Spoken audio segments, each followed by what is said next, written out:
Greetings, the Astro 30 here yet again, and I've got a quick one for you today. Well, I say that now, and we all know how that turns out. Anyway, I've got this Sanyo digital AM/FM clock radio that I've had sitting around for a couple of years. It's the model number RM6015S. Runs on 230 to 240 volt at 50 Hertz with a 9 volt PP3 backup battery. Warning, dangerous voltage inside. Sanyo Electric Co. Limited. Made in China. Of course it is. So I was playing with this last night and the radio works, and surprisingly the little AM radio inside this is really quite sensitive. I was picking up about 20 stations all across the dial there, some really close to each other too. So the sensitivity of the AM receiver in this is pretty good. Of course it was late at night, so you're going to get more signals coming in, mainly because of the way the atmosphere works at night and all that. Because we have here in Hobart only 5 principal AM stations. So I believe I was picking up stations probably from Launceston, maybe from Victoria, because they weren't very strong, they were weak, but I was picking them up, which is really quite impressive for a little thing like this. Anyway, it's got 2 problems that I know of. That volume thumb wheel there is a bit loose, so if you touch it, the audio cuts in and out. So I reckon that's come unsoldered from the board. And these adjustment buttons don't do anything. You press the time and minute or hour, the display doesn't change. The sleep button doesn't do anything. The alarm will show the display as 12 o'clock flashing if the time is further than 12 o'clock, so it is working, but it flickers a bit. But the adjustment buttons don't do anything. So I might have to crack this one open, because A, I'm interested to see how it's built, what's inside of it, and B, see if I can fix it. And it looks like it's been through hell and back. There's blemishes here, what looks like paint all over it. It's hard to tell. That little indicator there for what station you're on for the AM/FM radio is very, very hard to see. Right, so I'm going to plug it in now. Let's see. See, it's flashing 12 o'clock. So as I say, if you hold the time button down,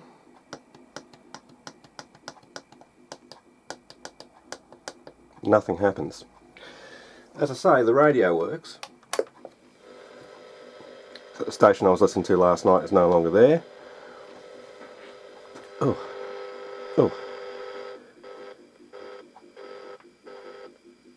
But that's the issue with the volume control.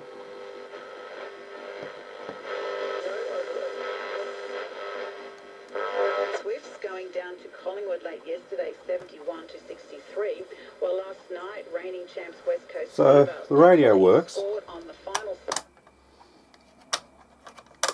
261. See, I'm going to unplug it and I'm going to open it up, I think. Alright, so just remove all the screws marked with arrows.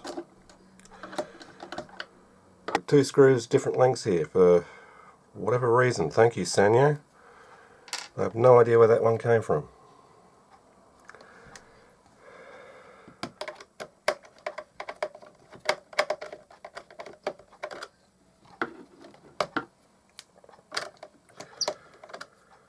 It feels like some of these are stripped.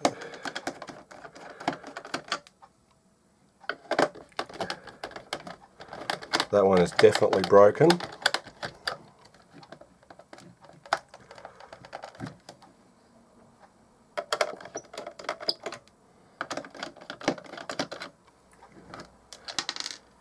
Right, I found another long screw that came out the front, so I'll keep that in mind.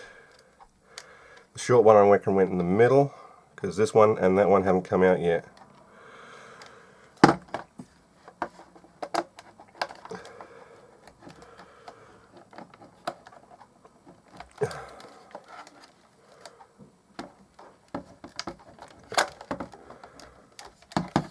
Seriously, how do you get into this thing?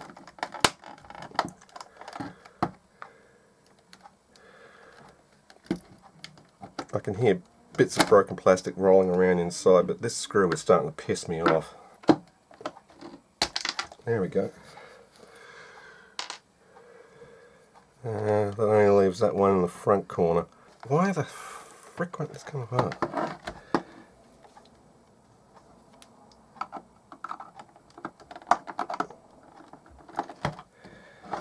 Maybe there's a hidden screw underneath this battery compartment.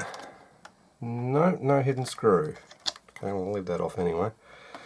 Must be clipped together then, because this is just not wanting to come apart for whatever reason. And it should come apart.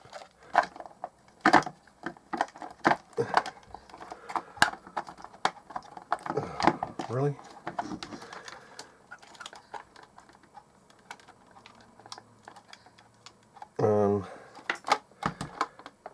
Looks like the display board is holding things up here.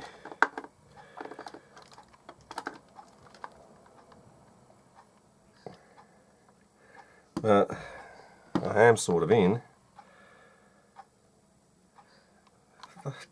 Design, how is that supposed to work design wise? What a stupid fucking design.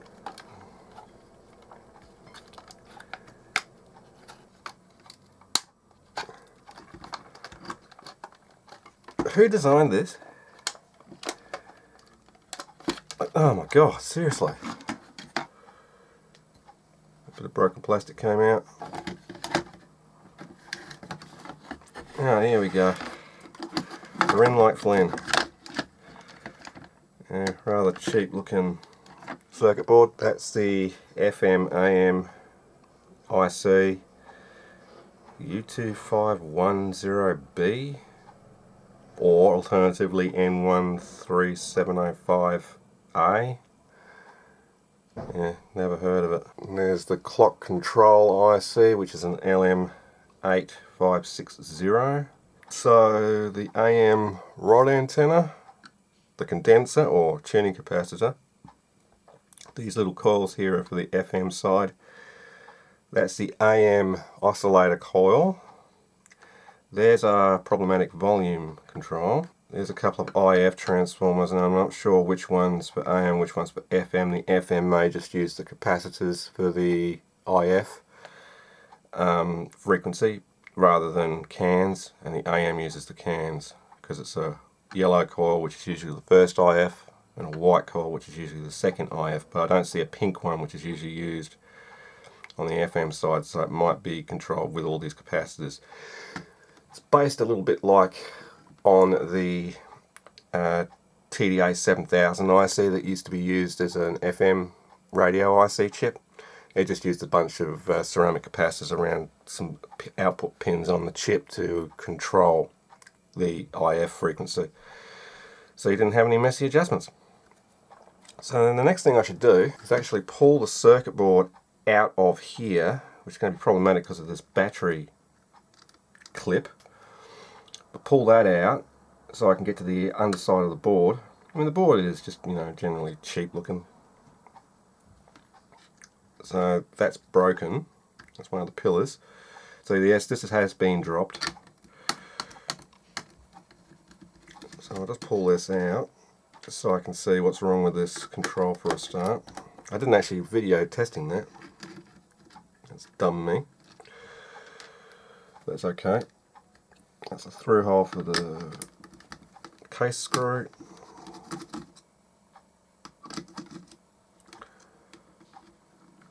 There's not many screws holding that board in. Oh, what's the things?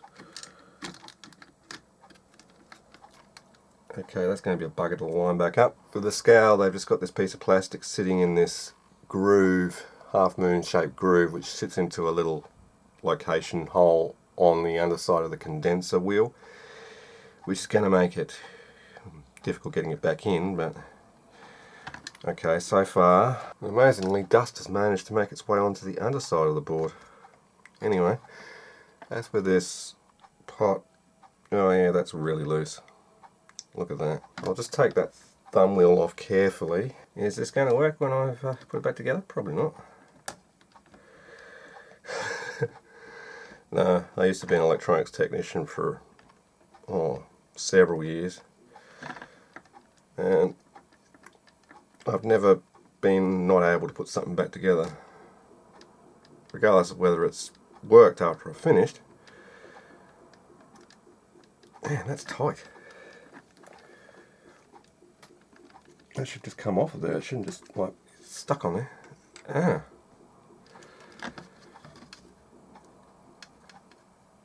Yeah, well, it hasn't come unsoldered. It's broken.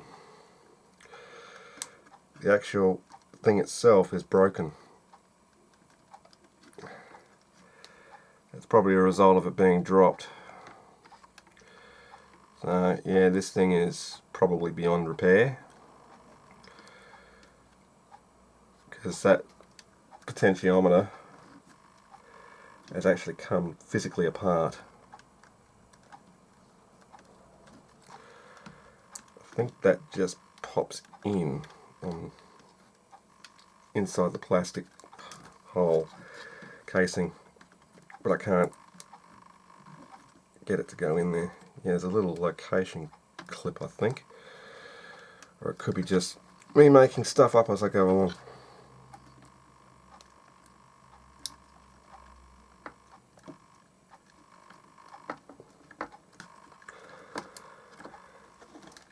Okay, let me fiddle with that off camera. Yeah, nah, this 30k linear pot is fucked. I can't get the plastic work to go back in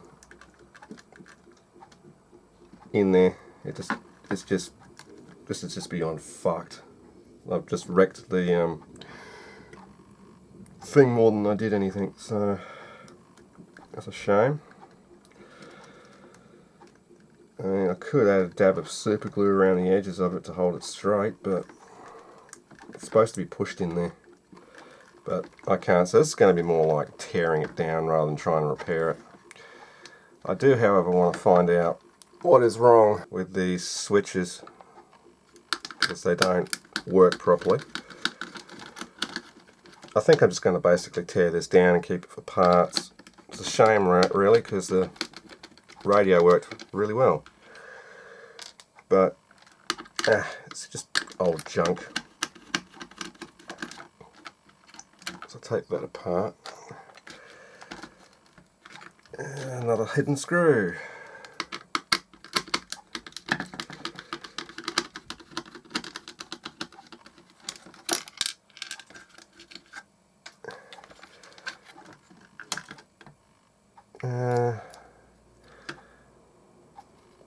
Now I believe these are those stupid tip things that they stick on circuit boards as switches. They're not real switches like tactiles.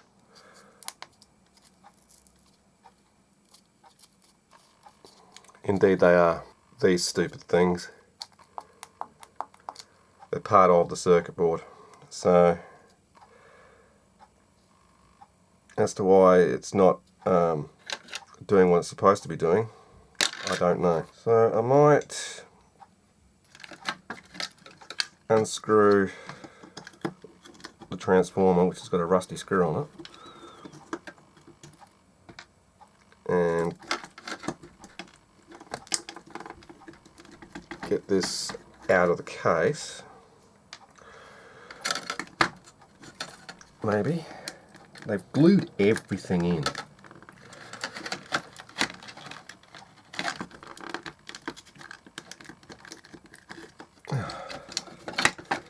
So I've got the wires going into the case underneath. That gets rid of that part.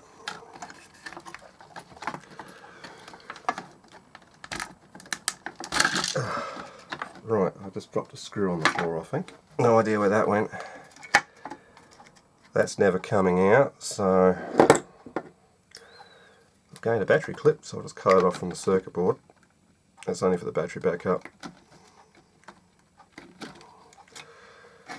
Right, and then there's this FM antenna wrapped around the same place as the AC power cord. That is brilliant thinking, guys. Brilliant thinking. I can get the thing out. There we go. Right, that frees up that bit of junk. The plastic thing that went in that control's disappeared now. I don't know where that went, but it's kind of irrelevant.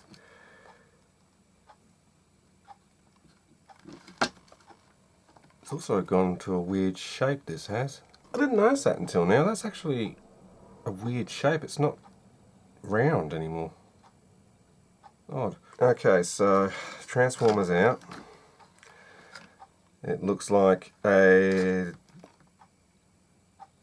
probably a 12 volt center tap transformer, so 6.3 volt either side. I can verify that. Last thing I need to do is take the speaker out of the top of the case so I can get the case right out of the way.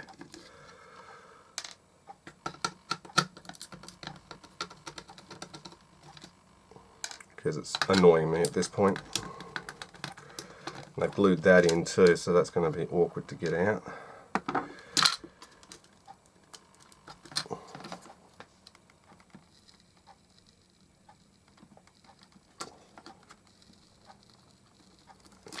Maybe, maybe not.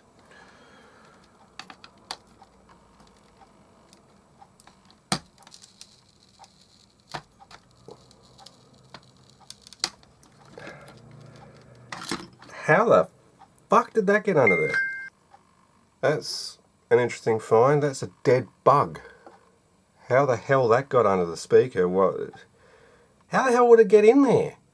There's no gaps for it to get in there. It would have had to have been in there since manufacture. Wow. It's well preserved too, I must admit. Well preserved. Okay, that's the... Oh my god. That's all the junk out of the way. Man. Okay, so that pot will never work again because that's come apart. I do want to find out what voltage this transformer is, so I need to prop this up somewhere where I can get some test equipment on it. Okay, the thing's plugged in now, and I believe that black wire there is the center tap of the yellow wired side. Yep, I was right. It's 12 volt center tap, 6.7, 6.8 on that side, 6.8 on that side. There's also another red wire coming off of primary side of the transformer. That would be for the 50 Hertz timing signal, clock signal, whatever you want to call it, to control the clock's time. Instead of using a crystal oscillator or something, they're using the mains supply instead, which appears on the secondary side of the transformer as 8 volt roughly. So that's interesting. So we now know that it's a 12 volt transformer. The thing is still functioning, albeit the buttons are not. So I got to figure out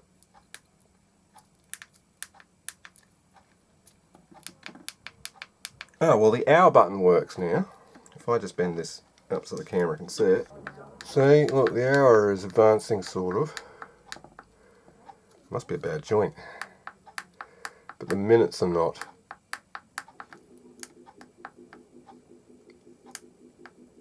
That looks like the alarm button. Oh well, the sleep button works.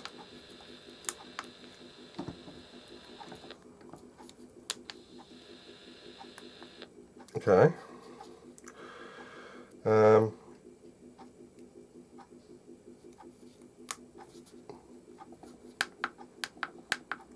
well, the time button now works. Minutes sort of work.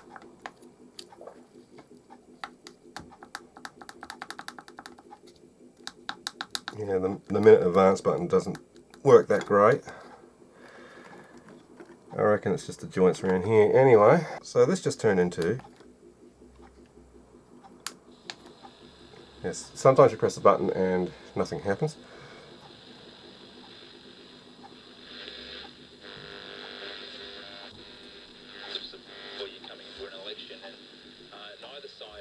So this just turned into a disassembly video. So what am I going to do with this? I don't know, I'll probably keep it for parts. Not that I can get many parts off of it, but you never know if I need a specific capacitor for something. Look at all these diodes.